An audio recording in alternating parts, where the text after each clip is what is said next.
আসসালামু আলাইকুম সুপ্রিয় শিক্ষার্থী বন্ধুরা, আশা করি তোমরা সবাই ভালো আছো। লাবিব এন্ড জাফিস টেকের পক্ষ থেকে সবাইকে আজকে স্বাগতম। তো আজকে আমি এসেছি সুপ্রিয় পঞ্চম শ্রেণীর শিক্ষার্থী বিনোদের জন্য। তোমরা হচ্ছে 2025 সালে প্রাথমিক বৃত্তি পরীক্ষার্থীরা। তো তোমরা জানোই তোমাদের প্রতি বছরে যারা ক্লাস 5 শেষ করো তাদের জন্য একটি প্রাথমিক বৃত্তি পরীক্ষা অনুষ্ঠিত হয়ে থাকে। তো প্রতি বছরের মতো এই বছরও তোমাদের হতে যাচ্ছে প্রাথমিক বৃত্তি পরীক্ষা 2025।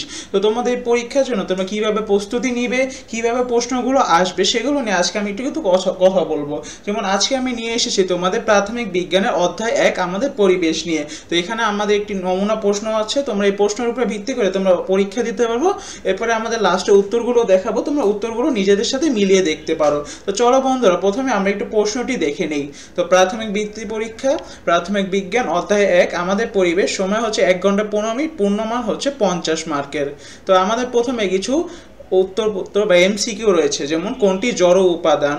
মানুষ, গাছ, মাটি, পাখি, তারপর জীব ও এরকম আমাদের 5টি রয়েছে। তো 5টি আমরা দেখে নিব। তো জীব ও জড়ে নির্ভরশীলতার একটি উদাহরণ কোনটি? যেমন সূর্য ও চাঁদ, নাকি পানি ও মেঘ, নাকি প্রাণী ও উদ্ভিদ, নাকি পাহাড় ও নদী।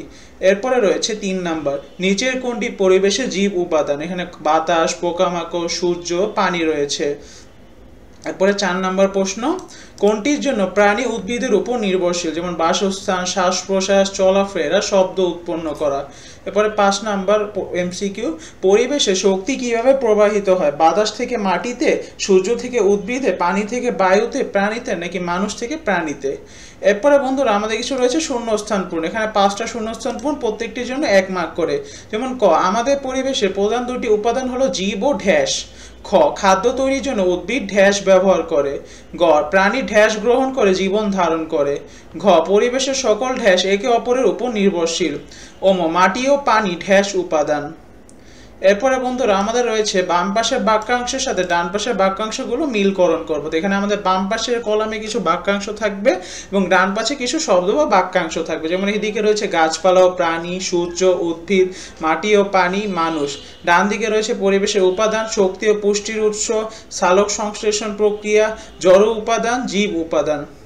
এরপরে বন্ধুরা আমাদের রয়েছে কিছু প্রশ্ন উত্তর। এখানে আমাদের টোটাল 5টি প্রশ্ন থাকবে আর একটির জন্য 2 মার্ক করে। এগুলো সবই হচ্ছে সংক্ষিপ্ত প্রশ্ন। তো আমরা একটু প্রশ্নগুলো দেখে নিই। যেমন ক নাম্বার, পরিবেশে 2টি জড় উপাদানের নাম লেখো। খ, উদ্ভিদ কিভাবে খাদ্য তৈরি করে? গ, জীব ও জড়ের মধ্যে 2টি নির্ভরশীলতার উদাহরণ দাও। ঘ, পরিবেশ দূষণ রোধে 2টি উপায় লেখো। ওম, খাদ্য শৃঙ্খল কি একটি উদাহরণ দাও। এরপরে রয়েছে আমাদের কিছু বড় প্রশ্ন। এখানে আমাদের 2টি বড় প্রশ্ন থাকবে, তার একটিতে 10 মার্ক করে, মোট 20 মার্ক। যেমন ক, পরিবেশে জীবের নির্ভরশীলতা বর্ণনা করো। খ, পরিবেশের ভারসাম্য রক্ষায় আমাদের কি কি ভূমিকা রাখা উচিত। তো চলো বন্ধুরা, এখন আমরা একটু উত্তরগুলো দেখে নিই। তো তোমরা যদি পরীক্ষা দিতে চাও, তোমরা আগে নিজের এটা পরীক্ষা দিয়ে তারপর পরে অ্যান্সারগুলো ম্যাচ করে দেখতে পারো। যেমন এখানে প্রথম এমসিকিউগুলো আগে দেখবো। কোনটি জড় উপাদান? মাটি। জীব ও জড়ের নির্ভরশীলতার একটি উদাহরণ কোনটি? এটি হবে গ, প্রাণী ও উদ্ভিদ। 3 নাম্বার, নিচের কোনটি পরিবেশে জীব উপাদান? এটি হবে খ, পোকামাকড়। 4, কোনটির জন্য প্রাণী উদ্ভিদের উপর নির্ভরশীল? উত্তর খ, শ্বাস প্রশ্বাস। 5, পরিবেশের শক্তি কিভাবে প্রবাহিত হয়? উত্তর হবে খ, সূর্য থেকে উদ্ভিদ। এরপরে আমরা শূন্যস্থান পূরণগুলো দেখব। ক, আমাদের পরিবেশে প্রধান 2টি উপাদান হলো জীব ও জড়। খ, খাদ্য তৈরির জন্য উদ্ভিদ সূর্যের আলো ব্যবহার করে। গ, প্রাণী খাবার গ্রহণ করে জীবন ধারণ করে। ঘ, পরিবেশের সকল উপাদান একে অপরের উপর নির্ভরশীল। ওম, মাটি ও পানি জড় উপাদান। এরপরে আমাদের দেখব মিলকরণগুলো। যেমন গাছপালা ও প্রাণী, এটি হবে জীব উপাদান। সূর্য শক্তি ও পুষ্টির অংশ। উদ্ভিদ সালোক সংশ্লেষণ প্রক্রিয়া। মাটি ও পানি, এটি হবে জড় উপাদান। এবং মানুষ জীব উপাদান অথবা পরিবেশের উপাদান, তবে জীব উপাদান এখানে অধিক প্রযোজ্য। এরপরে বন্ধুরা আমরা চলে যাব আমাদের সংক্ষিপ্ত প্রশ্ন উত্তরে। ক, পরিবেশে 2টি জড় উপাদানের নাম লেখো। উত্তর মাটি, পানি, বায়ু, সূর্যের আলো। যে কোনো 2টি লিখতে পারো তোমরা।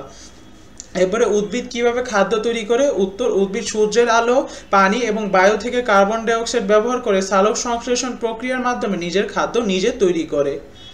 এরপরে গ নাম্বার, জীব ও জড়ের মধ্যে 2টি নির্ভরশীলতা উদাহরণ দাও। উত্তর জীব উদ্ভিদ মাটি থেকে পুষ্টি ও পানি গ্রহণ করে। প্রাণী শ্বাস প্রশ্বাসের জন্য বায়ু বা জল থেকে অক্সিজেন গ্রহণ করে। মানুষ বাসস্থানের জন্য মাটি বা ভূমি ব্যবহার করে।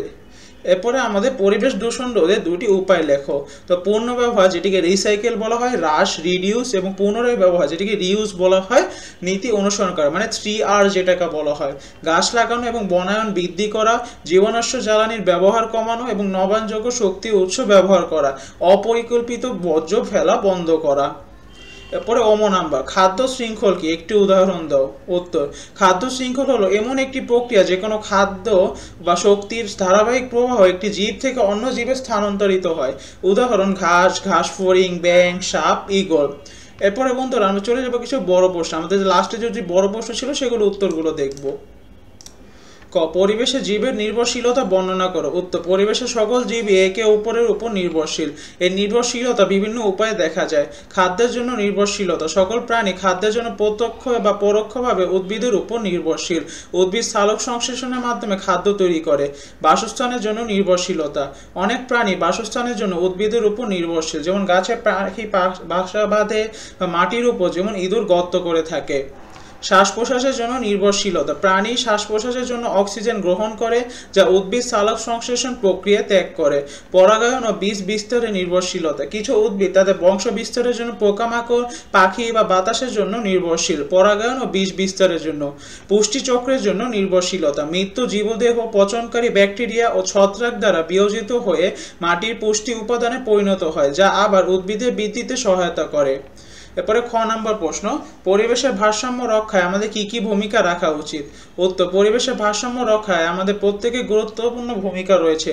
কিছু প্রধান ভূমিকা নিচে উল্লেখ করা হলো। গাছ লাগানো ও বনায়ন, বেশি বেশি গাছ লাগানো এবং বনায়ন কর্মসূচিকে সমর্থন করা উচিত।